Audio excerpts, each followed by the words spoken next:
నేను శ్రీకాంత్, హీరో శ్రీకాంత్ ఒక 2 ఎకరాలు కొందామని కార్లో డబ్బులు పెట్టుకొని వెళ్ళాం. అడ్వాన్స్ ఇద్దాం ఆయనకి. ఆయన ఎకరం 20 లక్షలు చెప్పాడు అదే ఏరియాలో.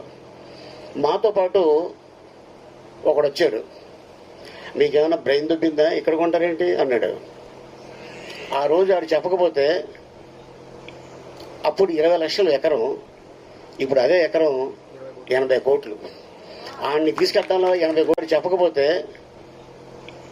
అప్పుడు 20 లక్షలు ఎకరం, ఇప్పుడు అదే ఎకరం 80 కోట్లు. ఆడిని తీసుకెళ్ళడంలో 80 కోట్లు పోయింది మాకు. అందుకని భూమి కొంటున్నప్పుడు మీకు ఆలోచన వస్తే డబ్బులుంటే కొనేయండి, ఎవరికి చెప్పద్దు.